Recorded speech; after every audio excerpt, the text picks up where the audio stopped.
Nos encontramos en un lugar, en verdad, público, histórico, conocido y por conocido, tal vez desconocido para muchos, es el Bar Calavera o el Calavera Bar, aquí en el restaurante Siglo XXI, enfrente, Jaime, del Teatro de la República. Y seguimos con estos temas que sigue dando el Teatro de la República. Estamos en una casa que fue motivo de alarma o alerta pública, un suceso que marca a Querétaro también y que es conocido hasta nuestros días. Estamos en un lugar que fue recortado para abrir espacios, para que se viera la esplendidez del Teatro de la República, aunque me comentabas que los queretanos habían dicho que era un craso error, porque debieron haber derruido el Teatro de la República para que se viera el Águila de Oro, ¿no? Eso era un comentario chusco en aquella época, cuando el arquitecto Antonio Calzada, siendo gobernador, en un fin de semana, para obviar trámites, demolieron todas las casas que estaban cercanas aquí, y el balcón del Águila de Oro lo recorrieron, lo demás sí sacrificaron los espacios, como era la Casa Miguel, que estaba exactamente a unos metros de donde estamos. Era la casa de don Miguel Sainz, un comerciante árabe, Miguel el Árabe se le conocía, y tenía la primer tienda que hubo en Querétaro con aparadores, estaba aquí, Hidalgo con Juárez. Y el Árabe tiene un trágico final, ¿no? Sí, un día una discusión en la Flor de Querétaro, otro de los restaurantes tradicionales de Querétaro, hay un conflicto con un señor Vázquez, él llega amenazándolo, saca un arma y se le va un tiro, nunca se sabrá si se le fue el tiro, si fue una cosa o disparó, pero fue al piso. La otra persona era muy diestro en el uso de las armas, había estado relacionado con los cuidados de un gobernador que fue muy temido aquí en Querétaro, Saturnino Osornio, y rápidamente en el aire ya llevaba 3 tiros el presunto agresor, don Miguel. Ahí falleció, estaba el presidente municipal en la misma mesa que el señor Ricardo Rangel, y pues fueron sus colaboradores para sacarlo de ahí. Y el asesinato del Árabe se sigue dando, ¿no? Sí, marcó época. Marcó época, todos los de esa época lo recordamos, incluso yo tengo ya algo escrito en el libro que está por aparecer. Muy bien, Jaime. Y nos convoca en este tema del Teatro de la República un hecho que a mí en lo particular me sorprendió, que es cuando detectas o te es entregado, consigues de alguna manera, un inventario del Teatro de la República, bueno, del Teatro Iturbide, un inventario del Teatro Iturbide, donde describe, recuerdo muy bien porque ese documento me lo prestaste y estuve yo contigo el día, como preserva el día que fue entregado. Recuerdo sus pastas de papel, la cuadrícula y el manuscrito, todo la descripción que hace. Me acuerdo de escenografías como un elefante, botellas de aceite, bueno, a grandes pasos. Me parece que algo de ropa, vestuario. De vestuario, sí. Recuérdanos, Jaime. Ese documento lo encontré yo aquí en Querétaro en manos de un particular, y hice una negociación con él para quedarme, porque veía lo valioso que es tal vez un documento, no tanto por lo antiguo, sino que era la descripción fiel de cómo era el Teatro de la República en 1881, cuando se llevaban ahí los bailes de carnaval, que había eventos sociales alumbrados por 500 lámparas de aceite. Y está tan bien descrito porque se va... De las chicas, ¿no? Había grandes y había chicas. Sí, había grandes y chicas. Y describe ahí cómo había vestuario, cómo los túneles que hay en el Teatro de la República, incluso que salían a un patio. Ese patio es lo que ahora hay un edificio ahí, quién sabe cómo lo adquirieron, pero ahí había 2 entradas para un túnel. Era parte del patio que daba hacia Corregidora.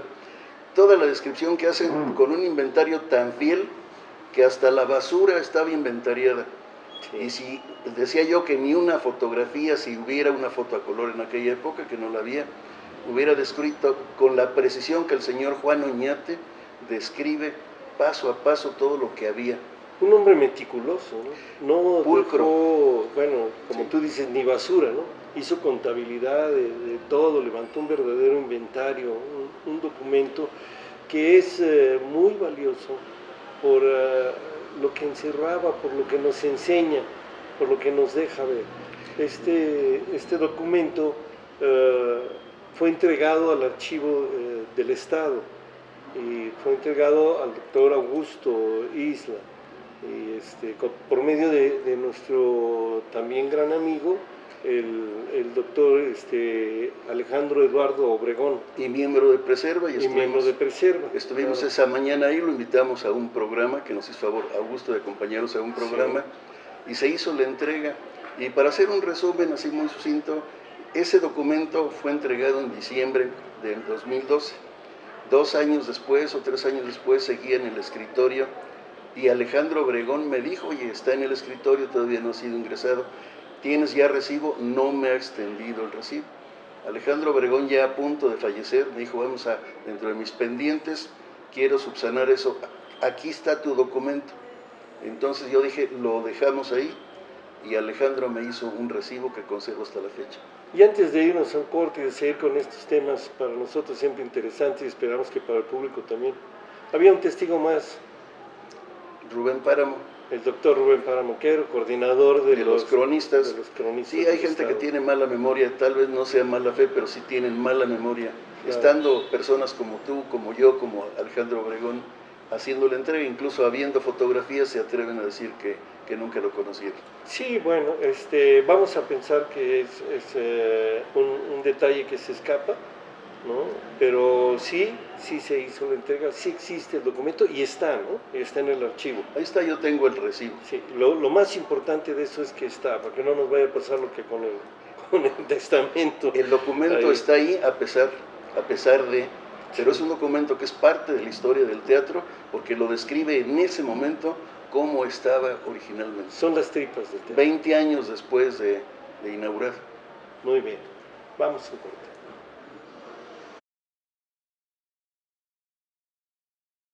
Y tengo la fortuna de tener en las manos por segunda ocasión ahora una copia del documento, en sí, el inventario que se hace de las hojas en papel cuadrícula, como lo habíamos dicho, con una extraordinaria caligrafía, y donde se va dando pues cuenta de todo lo que había, de todo lo que estaba, de los burros de madera, bueno, me acuerdo así de algunas cosas, Jaime. Aquí está todo este documento valiosísimo porque nos describe cómo era Querétaro, y aquí está este otro documento que también es muy importante, que es el acta de la recepción y entrega del documento. Estos son pues dos documentos testimoniales importantes, y como decíamos, lo más importante es que esto esté en el archivo del Estado, que ese era el fin, o es el fin de Preserva Patrimonio, rescatar y conservar. Ese era el espíritu de esto. Pero Jaime, estamos en el Teatro de la República y tocaste un punto que me parece medular, tocaste los túneles. Hablaste de los túneles del Teatro de la República, y hay las historias de Maximiliano que se escapa por el túnel, que va con un caballo y que sale para el Cerro de las Campanas, y bueno, hay mucha leyenda, pero tú has sido estudioso en esto y tienes el dato preciso, la historiografía de estos hechos. Por ejemplo, Maximiliano, cuando cae preso, lo llevan a la cruz, ¿no? Sí, Maximiliano al entregarse en el Cerro de las Campanas, como se describe por varios autores, algunos poniendo en duda que Escobedo recibiera la espada, el general Corona, pero el comandante en jefe pues, era el general Escobedo, desde luego él era el responsable de la plaza. Muchos decían que Maximiliano, antes de ser aprehendido ahí en el Cerro de las Campanas, cuando en la madrugada es entregado el convento de la Cruz y entra, no por un cañonazo, no se disparó un solo tiro en la toma del convento de la Cruz. Es otro mito. Es otro mito. No era un cañonazo y entraron, no. Era una posición, era una tronera donde estaba Alberto Hans, artillero imperial, que él después en sus memorias relata cómo llega el general López y le ordena que voltee las piezas de artillería para poder entrar con los supuestos refuerzos, que ya eran soldados republicanos. Y como siempre aquí estuvieron esperando la llegada de Márquez y sus soldados, pensaron que era ya Márquez que había llegado en la madrugada, ¿no? Así cae la plaza, no por un cañonazo, sino por una muy discutida traición o encargo del emperador para entregar la plaza. Eso se ha escrito. Del sitio de Querétaro y del imperio es de lo que más tinta se ha gastado en el mundo, ¿eh? En el mundo. Sí, se ha escrito, todos los protagonistas escribieron, gente como Vicente Riva Palacio, Alberto Ojans, Concepción Lombardo, el príncipe de Salzán, infinidad, Ortolaza, los generales, todos escribieron, porque todos querían ser protagonistas. Entonces, Maximiliano llega a la cruz. Llega a la cruz, pero no, se escapó por un túnel, porque esa era la leyenda. Sí, pero hay algo importante ahí, algo que debemos precisar, Jaime, porque lo descubrimos. En el lugar de la cruz, donde está la supuesta recámara o alcoba de Maximiliano, no es esa. No. ¿Por qué, Jaime? ¿Cómo lo detectamos? Hay una capilla. Eso alguno de las personas que estuvieron al frente como guardián del convento juzgó que era conveniente por la privacidad hacer una capilla, porque muchos de los autores dicen desde la ventana veía al ejército, veía a sus soldados y veía al cimatario, desde ahí con su catalejo, con su lente, con su telescopio, como le quieran llamar, veía las maniobras que estaban haciendo los republicanos. Y en la parte donde lo hicieron comercialmente después, que pusieron un catre, que pusieron un escritorio viejo, como se ha hecho en el Museo de la Restauración de la República, que se ha improvisado una escenografía que desde luego pues no es lo real. Pero el cuarto entonces, donde estuvo Maximiliano, no es donde está ahora la capilla. Está la capilla. Y de ahí sí se domina hacia el horizonte. Y donde está su catrecito y esto, pues no se alcanza a ver nada, ¿no? Y de eso tenemos una confesión. Ahí fue a la inversa, nosotros confesamos al padre Chuchito. Y él terminó por asegurarnos lo que ya sabíamos. Y nos permitieron la entrada. Y estuvimos ahí. El hecho es que Maximiliano se queda en esa celda. De ahí es trasladado ¿a dónde? De ahí es trasladado al convento de Teresitas, donde está 2 días. Y después de ahí es traído al convento de Capuchinas. Y viendo todo lo que se teje en torno a una supuesta fuga de Maximiliano, porque antes todo se arreglaba o con honor o con dinero. El honor militar, todos eran conocidos y todos se perdonaban la vida. Entonces, Escobedo se viene a la casa de los tratados. Ahí está el cuartel de Escobedo, ahí para estar cerca del emperador, del preso. El preso más importante de México durante mucho tiempo. Claro. Entonces está en Capuchinas. Y de Capuchinas ya no llega al Teatro de la República, no, que es el que tenemos aquí a un costado. En el Teatro de la República viene nada más Miramón y Mejía. Mejía enfermo de disentería. Y Maximiliano dice una frase de él, dice, yo no me presto para ir a un teatro, pues con el sentido de venir a un teatro en lo físico, también en un teatro político. En un teatro político. Y entonces Maximiliano pasa de Capuchinas directo al Paredón. Así es. En la mañana del día 19 de julio, perdón, de junio. Ya muy próximo. Sí, ya por estos días. En la mañana los trasladan a los 3 con su confesor. El padre Fischer acompaña a Maximiliano. Hay una escena que se describe como cuando se va Maximiliano, se le abraza el padre Fischer y llora. Y cuando se encuentra con Miramón, le dice que si está adecuado el traje negro que lleva, y le dice Miramón, pues yo no sé porque es la primera vez que me fusilan. Le dice el emperador, no es tiempo de chanzas, es cosa seria. Y Miramón le dice, he visto la muerte bajo mis bigotes tantas veces que para mí esto no tiene ningún significado. Bien, pues vamos a un corte y regresamos en un momento. Y en esta estamos contra esquina del Águila de Oro, tenemos casi enfrente de nosotros ahorita el Teatro de la República, están los espacios que se ganaron, la belleza de Querétaro, el esplendor. En el centro de Querétaro y en el centro del centro, el Teatro de la República, este lugar en el que ha pasado tantas cosas, en el que han venido presidentes, en el que se apedreó un camión, hay que decirlo, Ernesto Zedillo, en bueno, las protestas sociales, los grandes acontecimientos, la filarmónica, todo lo que encierra y lo que cobija a este lugar. Pero muy importante, Jaime, son las cantinas de la época. El Águila de Oro, el puerto de Mazatlán, y el puerto de Mazatlán, las comidas en la Alameda. Cuando venía un visitante distinguido se le ofrecían comidas en la Alameda. Ya se perdió. Y en la Cañada, eran los dos sitios, las huertas de la Cañada y la Alameda, el bosque de la Alameda. Don Venustiano Carranza se iba a bañar al Piojo, Carranza, ¿no? al Piojo, todo esto. Ajá. Sí, el papel que cumplió el alcohol aquí en Querétaro es indudable, un aspecto sociológico, el acercamiento. Y por eso era la broma de los queretanos que decían que parte de los arreglos, de los acuerdos, se habían hecho en el Águila de Oro. Ajá. Ahí eran los amarres, salvo cosas muy espectaculares como en la academia, que fue la mayoría de los trabajos fue en la Academia de Bellas Artes. Ahí hasta la academia llegan los obreros de Hércules, Claro. y exigen ser tomados en cuenta. No se olviden de nosotros. El artículo 123, y nace en Querétaro, y nace en Bellas Artes, otro edificio también emblemático y bello. Claro, el artículo 123, los obreros de Hércules que piden que se les tome en cuenta, y el constituyente lo hace.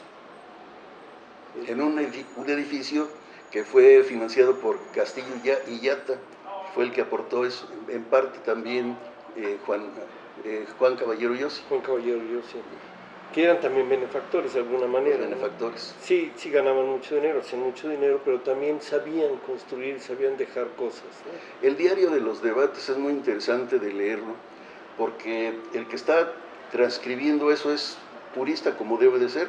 Las palabras que pronunciaban quedaron asentadas ahí, y hay pasajes chuscos. Desde luego es muy interesante todos los trabajos, pero hay pasajes chuscos. Habían acordado no fumar, imagínate, ya en esa época no fumar dentro del teatro. Y estaban los trabajos, y el que estaba de moderador ahí de los trabajos ve que se levantan dos de los diputados constituyentes, y entonces les hace un extrañamiento. ¿A dónde van? Pensando que se iban a fumar, y uno de ellos dice, vamos a mear. Y así quedó, y no miento, así está en el diario de los debates. Bueno, además fue muy claro. No, imagínate quiénes estaban, había de todo, gente muy culta, sí, pero había revolucionarios muy broncos también. Claro, pues sí, estábamos emergiendo, ¿no? Broncos y francos. Sí, es proceso todavía de la revolución, ¿no? Se sigue, es la posrevolución y todo lo que con ella conlleva, ¿no? Sí, después ahí nace el Partido Nacional Revolucionario. También es otra de las... El antecedente del PRI. El antecedente del PRI. Es con Plutarco Elías Calles. Exactamente. Sí, pues Jaime, tenemos tanto que hablar de este Querétaro que en verdad no lo acabamos. Más de 6 años trabajando en ir descubriendo lugares, y por ejemplo, este espacio para mí es sorprendente. El Calaveras Bar del restaurante Siglo XXI, que nos abrió sus puertas de imprevisto. Y todo a modo. Sí, todo a modo. Y llegamos a solicitar permiso para hacer la grabación. Nos abrieron este espacio, agradecidos con ellos, agradecidos con el público que nos está favoreciendo con su atención. Pues nos veremos pronto y seguimos estudiando y aprendiendo también de lo que estudiamos. Y como decía Marcos, pero ahora desde aquí, desde algún lugar de Querétaro. Así es.